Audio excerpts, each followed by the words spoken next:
बंधुओं, सुखदेव जी कौन है?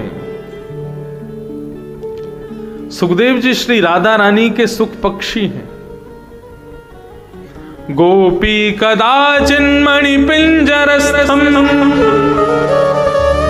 वैकुंठ में राधा रानी के गोलोक धाम में एक सोने का पिंजरा है। गोपी कदाचिन मणि पिंजरस्थम, सुखम वचो वाचयितुम प्रवरवदा, आनंद कंद व्रज चंद कृष्ण,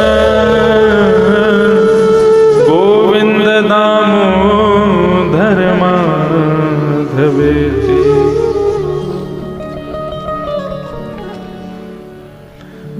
गोपी के पास एक मणि का पिंजरा है। गोपी कौन? श्री राधा रानी।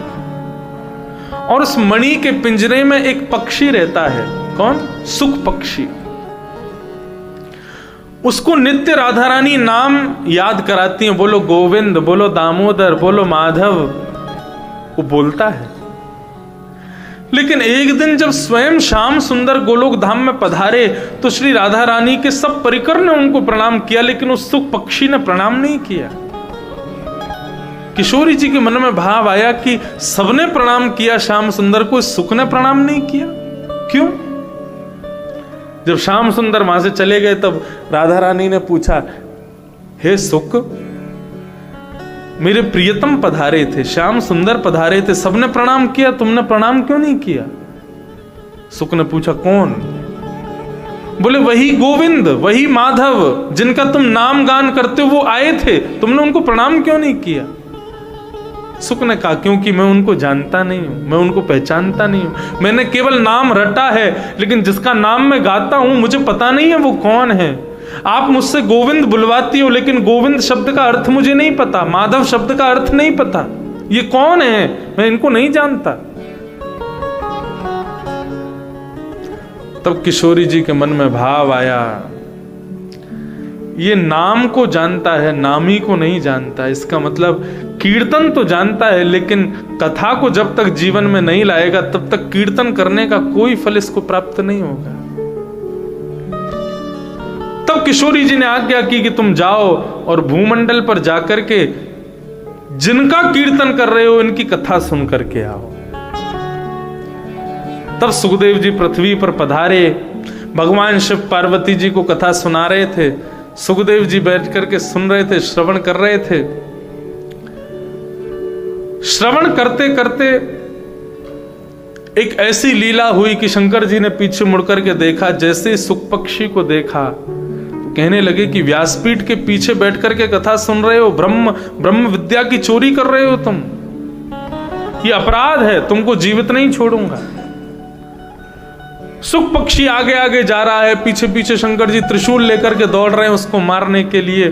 तभी वो सुख पक्षी हिमालय की कंदराओं में होते हुए बद्रीनाथ माना, जिसको आज कहते हैं माना गांव, सरस्वती नदी के तट पर श्री बद्रिकाश्रम में जहां पर वेदव्यास जी विराजमान हैं, उनकी पत्नी बिट्टिका मुख खोल करके जल पी रही थी। सुखदेव जी ने देखा, कहां जाऊं, शंकर जी मुझको छोड़ेंगे नहीं। तभी बिट्टिका का मुंह खुला हुआ देखा तो उसके मुख में होकर के गर्भ में चले गए और वहीं जाके विराजमान हो गए। 12 वर्षों तक, 12 वर्षों तक सुखदेव जी बाहर नहीं आए। बिट्टिका के गर्भ में बैठ करके शंकर जी के द्वारा सुनी हुई उस अमर कथा का चिंतन कर रहे हैं। 12 वर्ष पूर्ण होते ही वो कथा जो हृदय में चल रही थी वो प्रस्तुत होने लगी, मुख से उसका उद्गम होने लगा। तो बिट्टिका को अपने अंदर ही अंदर श्लोकों की ध्वनि सुनाई देने लगी। उसने जाकर के श्री वेदव्यास जी से कहा कि मुझे ऐसा क्यों लगता है कि मेरे अंदर कोई श्लोक बोल रहा है। वेदव्यास जी ने नेत्र बंद करके देखा तो पाया कि अरे देवी, तुम्हारे गर्भ में एक परम विद्वान सुख पक्षी है।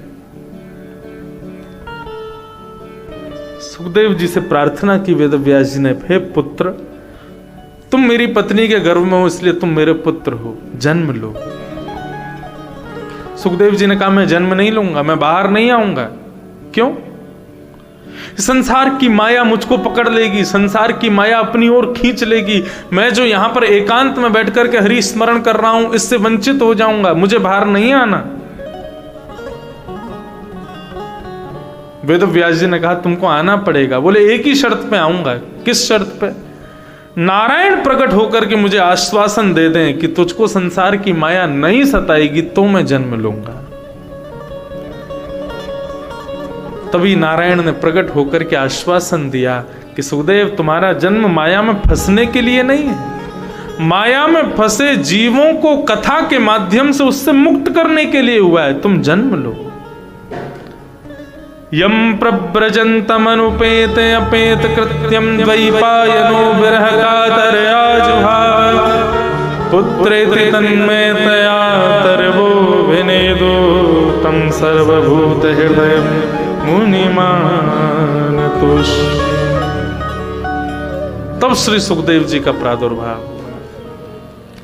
लेकिन सुखदेव जी जन्म लेते ही अपने माता पिता को छोड़ के चले गए। कहां? वन में।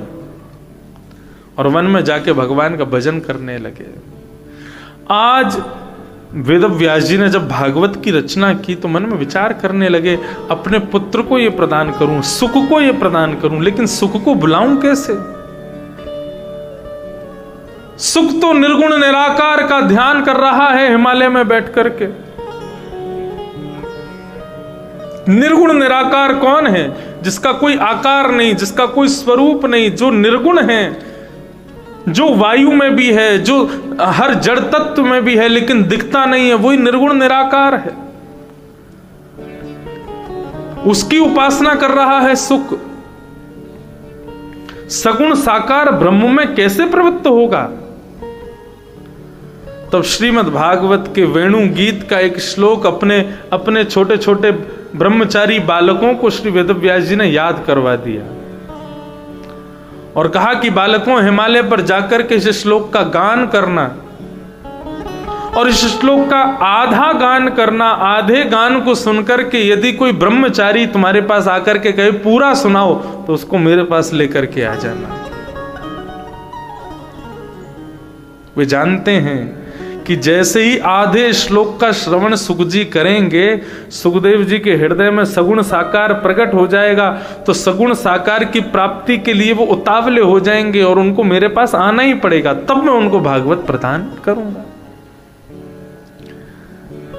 तो श्रीमद् भागवत के वेणु गीत का एक मधुर श्लोक है। बरहा पीडम नटवर वपु कर्णयो कर्णकारम विभ्रदवा सह कनक कपिसं वैजयन्ती च माला रन्ध्रान् वेणुवधर सुधया पूरयन्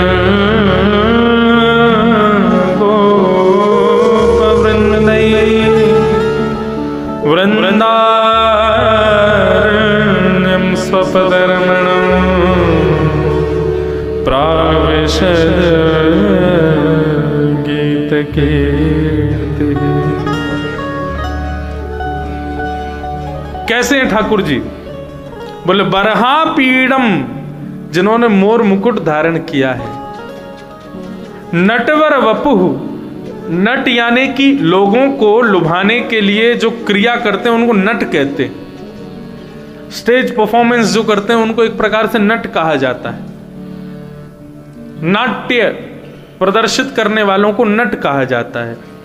लेकिन ठाकुर जी कौन है? बोले नटों में वर, नटों में भी अति श्रेष्ठ हैं वो। नटवर वपु कर्ण यो कर्णकारम, दो कान लेकिन कुंडल एक ही पहना है ठाकुर जी ने। क्यों कुंडल एक क्यों पहना है? बोले ठाकुर जी की बड़ी मधुर लीला है। कन्नेर के फूल को अपने कान में लगा रखा है, तो उसको लगा करके चलते हैं ठाकुर जी। थोड़ी देर में पता नहीं क्या मनाता है, उसको उछालते हैं ऊपर और दूसरे कान में पहन लेते हैं। फिर यहाँ पर लगा करके घूमते हुए चलते हैं, फिर यहाँ से निकाल के उछालते हैं, दूसरे कान में पहन लेते हैं। इस प्रकार एक ही कुंडल को बार बार दोनों कानों में पहनते हुए ठाकुर जी अजब चाल से चल रहे हैं। मोर मुकुट झोंके ले रहा है। बरहा पीड़म नटवर वपुः कर्णयो कर्णकारम विभ्रदवासः कनक कपिसम वैजयंतीम चमालाम। ठाकुर जी ने पीली पीतांबरी, मैंने जो पहनी है इसको कहेंगे श्वेतांबर। ठाकुर जी कैसा पहनते हैं? बोले पीतांबर, पीले वस्त्र पहनते हैं। और कैसे पीले वस्त्र? ठाकुर जी जब नंद भवन से अपना श्रृंगार करके पीतांबरी पहन करके निकलते हैं तो सूर्य भी अपने आप को बादलों में ढक देता है कि जब दूसरा सूर्य पृथ्वी पर चल रहा है तो मुझे उगने की क्या जरूरत है। ऐसे सुंदर ठाकुर जी। और वैजयंतीम चमालाम, वैजयंती माला पहनी है। ठाकुर जी माला कैसी पहनते हैं? हमारी मालाएं कैसी होंगी? छोटी, गले में पहन लो, पेट तक आएगी ज्यादा से ज्यादा। लेकिन ठाकुर जी की माला गले में पहनते हैं, पूरे चरणों तक धारण करते हैं। क्यों? ठाकुर जी जब चलते हैं ना तो माला में ठोकर मारते हुए चलते हैं। उससे क्या होता है? पुष्प उखड़ करके आगे गिर जाते हैं तो कहीं निष्ठुर जमीन भी होती है तो वो कोमल हो जाती है ठाकुर जी के चरण रखने से पूर्व। इस प्रकार ठाकुर जी चल रहे हैं, मतवाली चाल है। और रंध्रान वेणु अधर सुधया, अपने अधर पर यानी कि अपने होठों पर उस वेणु को धारण करते हैं और कहते हैं अरे बांस, तूने बहुत श्रम किया ना मेरे होठों पर बैठने के लिए। पहले एक बांस थी तू, एक लकड़हारे ने आकर के तुझको काट दिया, तू फिर भी सहती रही। बंशी बनाने वाले ने तुझको छील दिया, तू फिर भी सहती रही। गरम गरम लोहे करके तुझ में छिद्र कर दिए, तू फिर भी सहती रही। इतना सहन किया मेरे होठों पर बैठने के लिए, आ तेरी सेवा करूं। तब ठाकुर जी उसको अपने अधर पर धारण करते हैं। अपने आंखों के पलकों से मानो ठाकुर जी बार बार बंद करते हैं, खोलते हैं तो मानो उस वेणु का पंखा जल रहे हैं। अपनी नासिका में धारण किए हुए मोती मानो वेणु के ऊपर छत्र लेकर के खड़े हैं। अपनी कोमल उंगलियों से उसके छत्र को आच्छादित करते हैं, मानो वेणु के चरण दबा रहे हैं। अपने अधरामृत का पान कराते हुए मानो वेणु की सेवा में लगे हैं ठाकुर जी। रंध्रान वेणु अधर सुधया पूरे वृंदारण्यम स्वपदरमणम प्राविशत गीत कीर्ति। अद्भुत छवि। अब बताओ, ऐसे स्वरूप का कोई वर्णन करे तो उस पर कौन बावला नहीं होगा। निर्गुण निराकार ब्रह्म की उपासना कर रहे शुकाचार्य जी ने जैसे ही अपने कानों से इस श्लोक को सुना, नेत्र खुल गए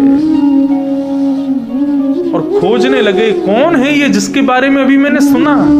ये मोर पंख पहनने वाला, पीतांबरी पहनने वाला, वंशीनाद करने वाला, गले में वैजंती माला पहनने वाला, टेढ़ी मेढ़ी चाल चलने वाला, ये बालक कौन है? मुझे ये चाहिए, अभी चाहिए। श्लोक की ध्वनि सुनते सुनते बालकों के पास पहुंचे, उनके हाथ पकड़ लिए, बोले कि ये तुम जो श्लोक गा रहे हो, इस श्लोक में जिसका तुम वर्णन कर रहे हो ये पुरुष कौन है? बालक बोले हमें नहीं पता। तुम्हें नहीं पता तो फिर ये श्लोक तुमको कहां से प्राप्त हुआ? बोले हमारे गुरुजी ने हमको दिया। तुम्हारे गुरुजी जानते हैं ये व्यक्ति कहां है जो इस श्लोक में बताया जा रहा है? वो गुरुजी को पता है? बोले हाँ, उनको तो सब पता, उनके पास ऐसे 18,000 श्लोक हैं। उन बालकों के चरणों में गिर गए शुकाचार्य जी, मुझे ले चलो अपने गुरुदेव के पास। बालक हाथ पकड़ करके शुकाचार्य जी को लेकर के जैसे ही पहुंचे सरस्वती नदी के तट पर, जैसे ही शुकाचार्य जी पहुंचे, आकर के देखा और बालकों ने कहा ये हमारे गुरुजी हैं। शुकाचार्य जी ने देखा, अरे भैया ये गुरुजी, तुम्हारे गुरुजी ये तो मेरे पिता हैं, ये मेरे पिता वेदव्यास हैं। और पिता की संपत्ति पर पुत्र का पूर्ण अधिकार होता है। अपने पिता के चरणों में प्रणाम किया और प्रणाम करते हुए कहा, हे पिताजी, ये भागवत संहिता आप मुझे प्रदान कीजिए। मैं इस भागवत संहिता के अबोध सागर में डूबना चाहता हूं, इसमें सदा निमग्न रहना चाहता हूं, मुझे प्रदान कीजिए।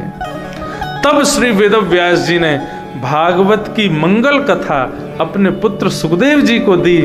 सुखदेव जी ने 2 बार आद्योपांत अपने पिता से भागवत का अध्ययन किया और अध्ययन करने के बाद इसी भागवत की कथा को परीक्षित को जाकर के सुना दिया।